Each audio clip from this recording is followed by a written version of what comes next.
if I say I'm going to deliver, I will. So I am here.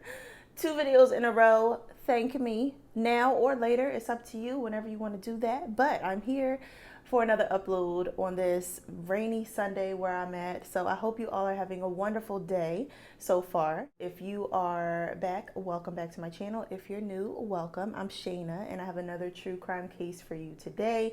Shout out to Patria Ryder. She is one of my subscribers who suggested this case to me, and if not for her, I probably never would have heard about this case, which is surprising because a lot of people know about this story. It's relatively recent. It is a very tragic case, and it's kind of a roller coaster. It had me like, ooh, oh, really? The whole time I was on the edge of my seat doing the research for this video. So you may have heard of it before. I am looking forward to bringing it to you today, but it is a very tragic story that kind of just leaves you with more questions than answers. I also want to shout out one of my subscribers, Quave Hip Hop. He watches every single video and is the first person to comment on every video. So shout out to you. Thank you. It warms my heart. But if you are joining me throughout this video today, let's get started and hope you enjoy.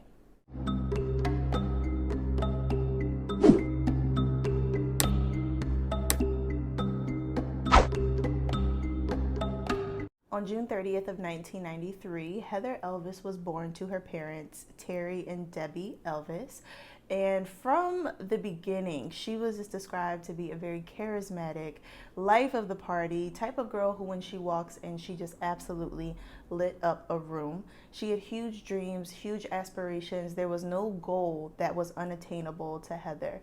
And she was described to be the life of the party, the person who didn't care what people thought about her. She lived unapologetically and had a huge personality. Heather was a very fun-loving and beautiful girl, absolutely beautiful. And she went to school, actually graduated from high school, of course, in 2011, and began working at the Tilted Kilt, which is a restaurant similar to, think of a Hooters, kind of a sports bar. She was a hostess there, and she moved out of her family home shortly thereafter to live with one of her roommates named Brianna in an apartment not too far away. Heather grew up and lived and stayed around Myrtle Beach, South Carolina, where she, went to school and worked. And while she was working at the Tilted Kilt, she met a man. So there was a man named Sidney Moore who would come around the restaurant because he was basically a maintenance man who would go to different restaurants and fix up appliances, do things here and there. And as she started to see him more often, she really found him to be handsome. She thought he was charming. She was intrigued by him, and she just went for it. Like I said, she was very bold. She was someone who was not afraid to go after what she wanted. And when she saw Sidney Moore, she was attracted to him, and she decided to pursue him. And Sidney reciprocated. He thought Heather was beautiful. He loved everything about her, and to the outside world, their relationship seemed to be mostly sexual in nature, and they were allegedly doing some things around the Tilted Kilt that they probably should not have been doing. It was a whirlwind romance. It was marked by him doing cute things for her, bringing coffee and bagels to her job, sending cute memos to her, making her feel special. And while her friends didn't approve of the relationship with Sidney Moore for reasons that I will get into, Heather was smitten with him, and she fell head over heels for this man. And she told her sister Morgan that she was in love with him and that he was in love with her. But to a lot of people from the outside looking in, they didn't see it as a love relationship. They saw it more so as a physical relationship. So her family didn't really know much about this Sidney man, but her friends did, and they didn't really approve. Part of why they did not approve is because Sidney, one reason is that he was 37 years old, making him 17 years older than Heather. In addition to this, he actually was a married man. He was married for 15 years at the time that he actually met Heather. And he had been married to a woman named Tammy, who he was with for, like I said, a long time. They had 3 children, 15, 13, and 11 years old. And Tammy was 40 years old. So she was literally twice Heather's age. And, Heather knew that he was a married man, but she decided to pursue him anyway. And Sydney still dived headfirst into their relationship, even given the fact that he was married. And, his age and especially the fact that he was married were the 2 things that made Heather's friends kind of question their relationship and only view it as a superficial and physical one. But this did not stop Heather from diving headfirst and really falling for Sydney. Now, Tammy was the type of woman who called the shots in their marriage. So between Sydney and Tammy definitely wore the shoes in the relationship, and she was the decision maker. If she said something, Sydney did it. So a few months after the beginning of Sydney and Heather's affair, Tammy does find out. It's a very small town. Word travels fast. So Tammy found out that Sydney was stepping out on her, and this actually was not Sydney's first affair. So he had another affair prior to this, which kind of made Tammy up the ante a little bit on how controlling she was and how much she would monitor him. She changed his cell phone password to be one that only she knew. She made Sydney get her name tattooed on his stomach. If Tammy said it, Sydney did it. So when she found out about the affair, between Sydney and Heather, and that it had been going on for 3 months, she was furious. She was livid, as you can probably imagine. And she did get her hands on Sydney's cell phone to call Heather and basically say, like, look, I'm here. I know that you're seeing my husband and you need to stop. And on the other end of this phone, not only is Tammy there, but Sydney is there also talking to Heather and basically says, horrible things, makes her feel like belittled. And he says, you were just there to open your legs, and is basically hyping up Tammy and getting the situation a little misconstrued, of course, because he doesn't want his wife to realize that he was in a full-fledged relationship with Heather. But nevertheless, Sydney, basically embarrasses Heather, makes her feel horrible, and she's like, okay, you know what, whatever.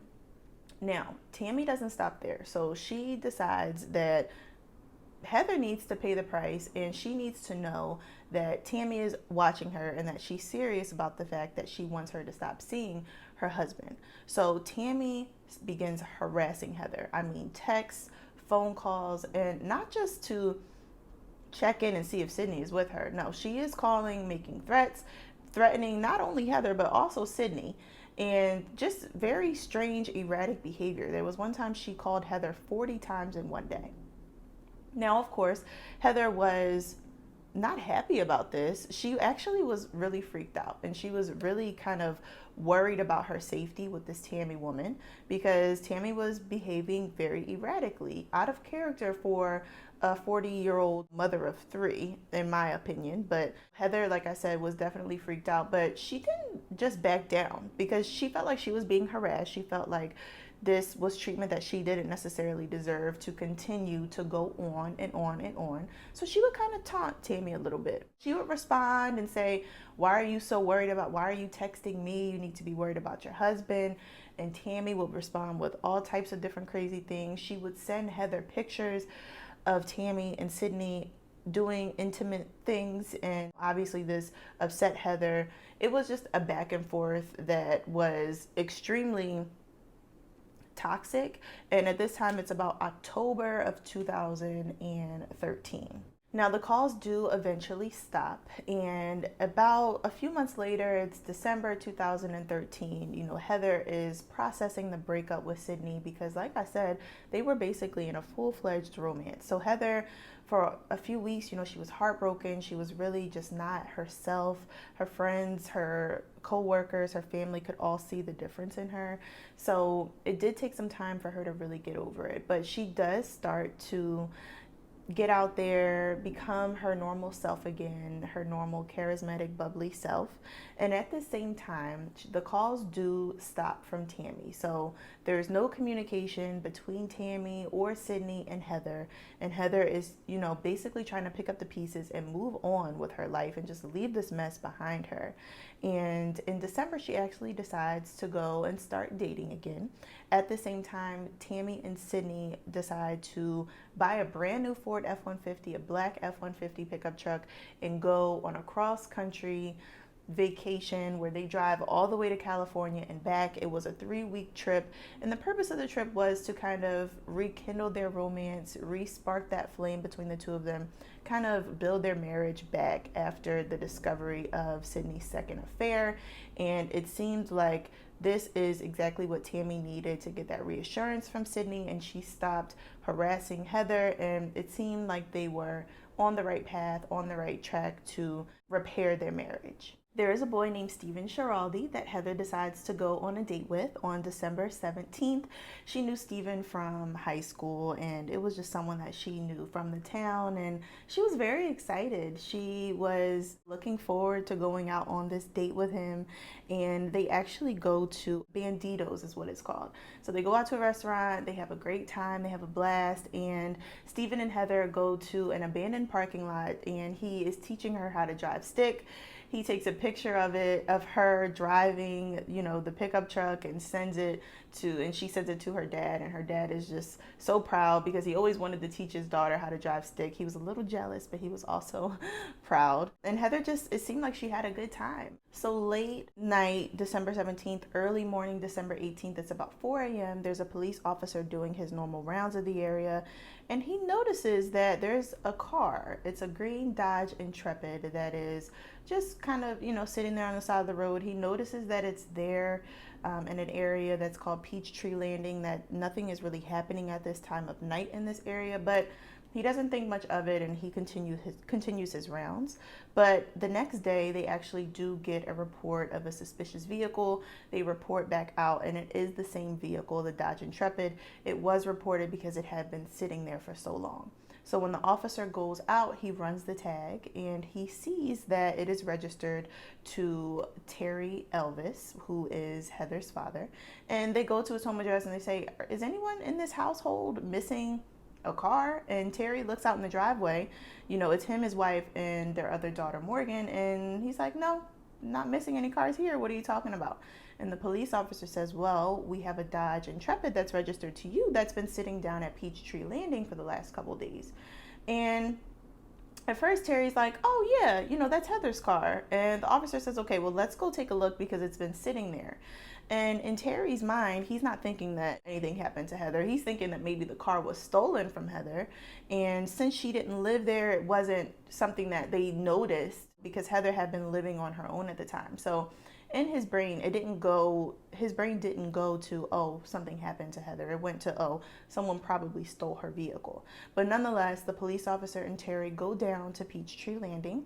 They look through the vehicle. They're looking for any signs of forced entry into the car, any possible signs of foul play. They're trying to see exactly what is going on, why the vehicle was left there. They rummage through the car. They find normal, just miscellaneous items that you might have in the trunk of your car. But her wallet, her phone, and her purse are all missing. So it seems as though Heather, took her valuable items with her.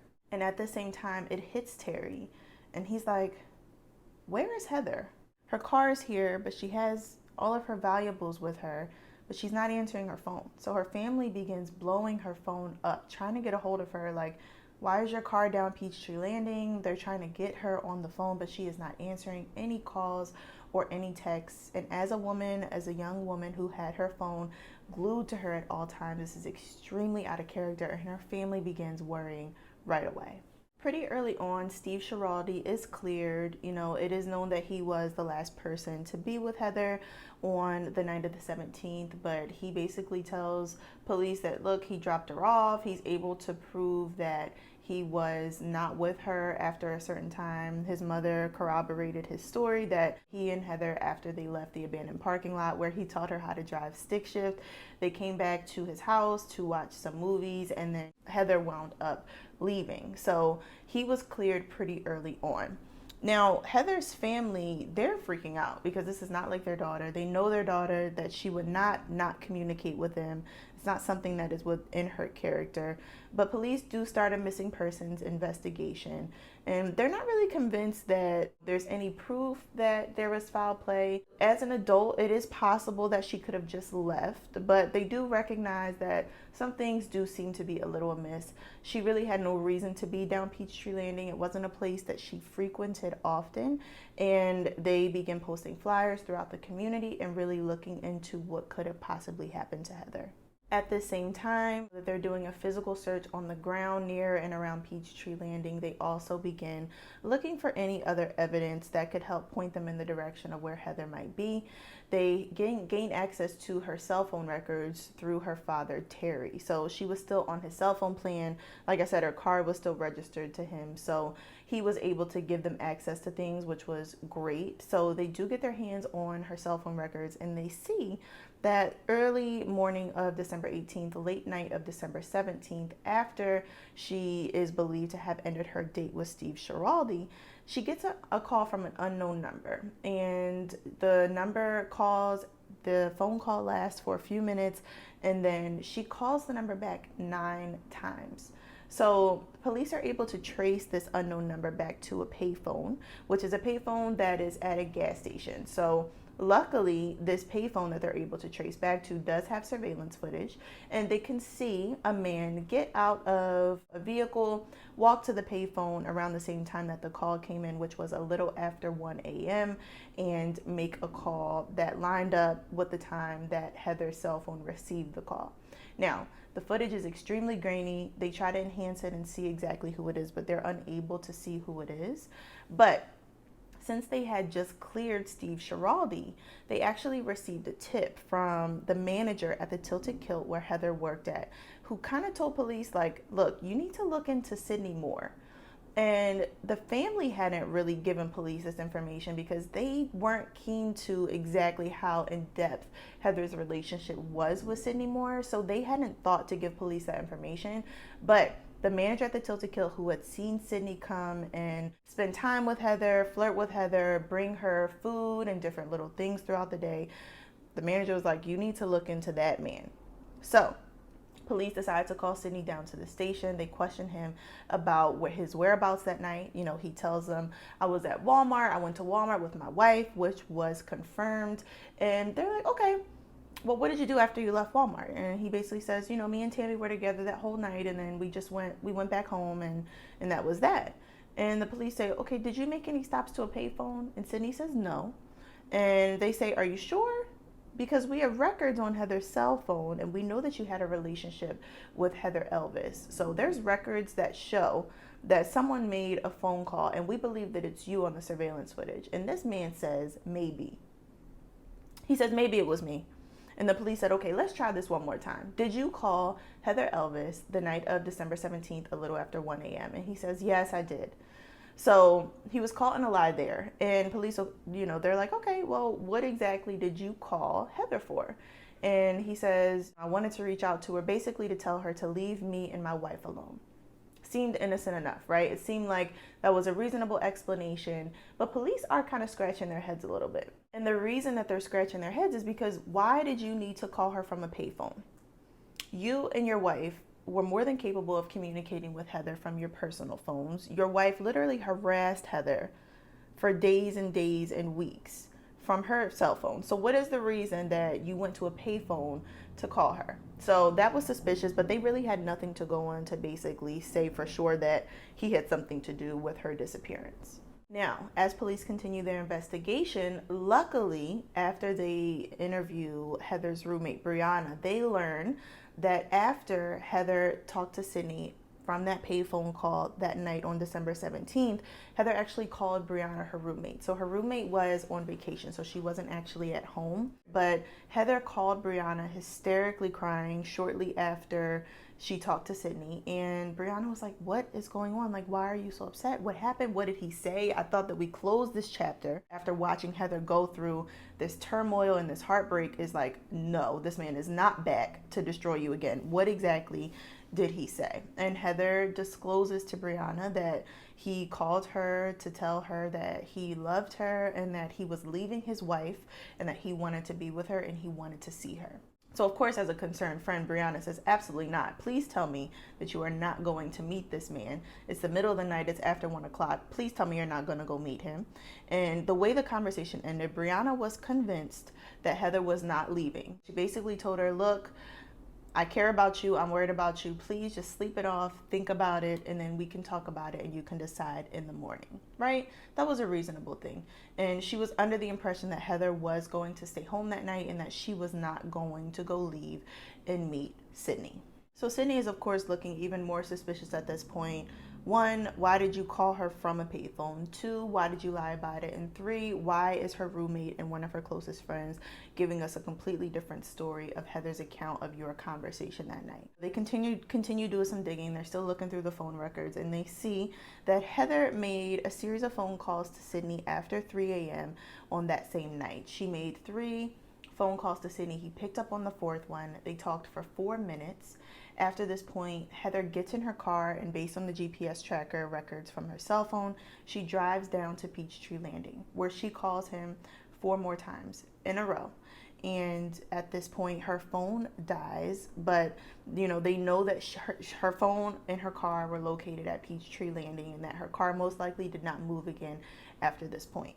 So they're trying to sync up the motions, the movements between Sydney and Heather, and they find that along the road that leads to Peachtree Landing, there's only one main road. They find that one of the houses actually has surveillance footage, which is amazing. So they pull this footage and they see what looks like a black Ford F-150, the exact same truck, the one that Sydney Moore had purchased not long before then. They see traveling in the same direction of Peachtree Landing around the same time of these phone calls, a little after 3 a.m. And they do a little bit more digging because there's no way to confirm that this is actually Sydney Moore. It's basically speculation because they can't see the license plate. But they find that the closest person owning a black Ford F-150 living to Peachtree Landing was Sydney and Tammy Moore. So at this point, their hunch is confirmed. It's less suspicion and more confirmation at this point that Sydney was the last person to see Heather that night, and possibly Tammy too. So police make this discovery on December 20th, which is 3 days after Heather went missing, and they decide to pay Sydney and Tammy a visit, and they pull up to their home. And the first thing that police notice is that Sydney and Tammy have this pretty sophisticated surveillance system outside of their home. But Sydney tells them that it had been recently installed and that there's probably no video footage of the night of the 17th because the cameras had just been installed. So why are you installing cameras right after this woman went missing? So that has them scratching their head, but police do decide to confiscate it and take it in for evidence anyway. They also rummage through and search Sydney's F-150 for any possible clues and evidence, and they find something very interesting. Investigators also scoured the Moore's black pickup truck looking for clues, and they made an important discovery. It was a brand new F-150, fully loaded, had all the bells and whistles. In this truck was a GPS navigation system.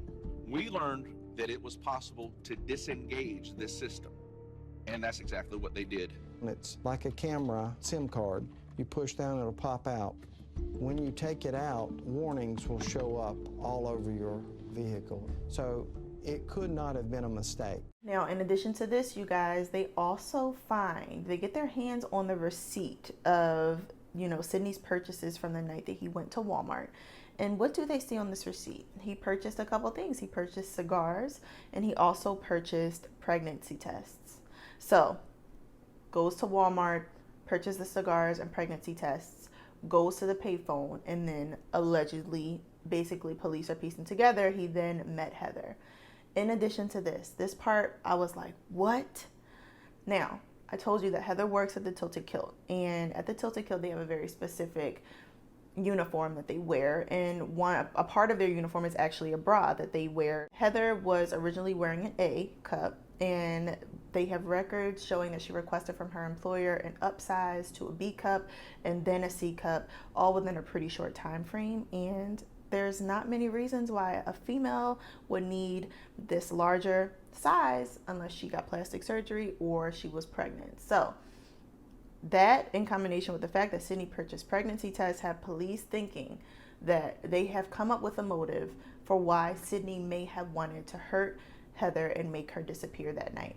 I do want to add in here that throughout the entire investigation, Tammy is just wreaking havoc online. And for a 40-year-old mother of 3, she's behaving extremely immaturely. I mean, she's online calling Heather all types of horrible names, calling her horrible, horrible things like I wouldn't even say about someone. You know, I understand that she felt betrayed. She felt like Heather was playing a part in the destruction of her marriage, but I don't know. I just feel like for a 40-year-old to say the things that she was saying about a 20-year-old was a little extreme and a little suspicious, because throughout the entire investigation, she was online not only calling Heather names, but basically discrediting the entire investigation, saying that police were wasting their time, that they were trying to pin this whole thing on her and her husband, and that they were innocent, and that no one should even be looking for Heather. It was just horrible things that she was saying that made her look even more suspicious. And at this point, the whole town, the whole neighborhood, probably the country, I was too young to really know about what was happening at the time, but people were invested in this case, and they really felt like Sydney and Tammy were the ones to blame. So maybe it was a little bit of defensiveness, but it certainly didn't make her look innocent. 2 months after Heather's disappearance, both Sydney and Tammy were arrested on kidnapping and conspiracy charges, as well as indecent exposure charges, which were actually completely unrelated to Heather's disappearance. That had to do with police looking through their cell phones and finding that they had very indecent photos on their cell phones of them doing intimate things in public places. So they were arrested 2 months after Heather's disappearance and held for 12 months, at which point they were released. And they were released because it was found that the prosecution did not have sufficient evidence to hold them any longer. When they were released, they had a really hard time returning to normalcy because, like I said, pretty much everyone in the community felt like they were guilty and they were to blame. They had trouble finding jobs. It just really wasn't a good situation for the two of them, understandably. So the courts actually allowed them to move to Florida so that they could kind of try to reestablish some sort of normalcy until the case continued or until they were presented with different charges, and so that they could find employment. In 2018, Tammy was rearrested and tried and convicted of kidnapping and conspiracy. She was sentenced to 30 years in prison. And then in 2019, Sydney was tried on the same exact charges and was found guilty and sentenced to 30 years as well. They will be eligible for some sort of parole or release when they have completed 85% of their sentence. So they will be elderly people by the time that they are eligible for any sort of possible release. But they won't be past the age of the normal life expectancy. So it is possible that these two could be back on the streets before they actually pass away in prison. But they weren't found guilty of murder. And I did talk about this in my Alexis Murphy video, how incredibly difficult it is to convict and to try and convict someone of murder without a body. So Heather has still not been found to this day, and they did offer Tammy and Sydney a reduced sentence in exchange for information of Heather's whereabouts, but they refused to give this information.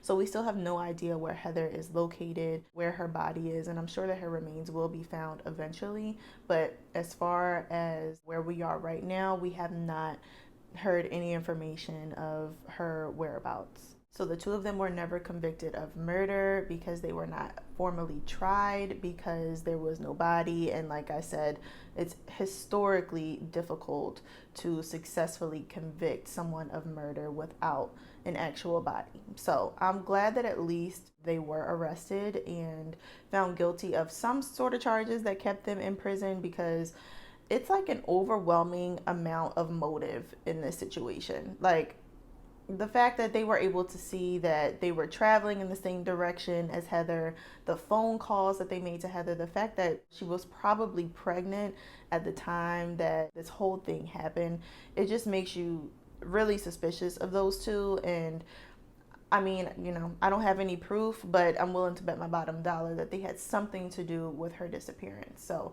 it's a really tragic and horrible case, and hopefully one day the family will get that closure of knowing exactly what happened to their daughter. But yeah, that's it. What do you guys think? This one, I'm surprised that I didn't know about this case sooner, but when I did learn about it, I was like, oh yes, this is absolutely something that I want to talk about. And thank you again to Patria Ryder for suggesting this case to me. If you made it this far, you know what I'm going to say. You are loyal. You really are. And I appreciate you. I hope you have a wonderful week, a wonderful day, a wonderful evening, depending on what time it is when you watch this video. And thank you so much for joining me today. And I look forward to seeing you next week. Peace.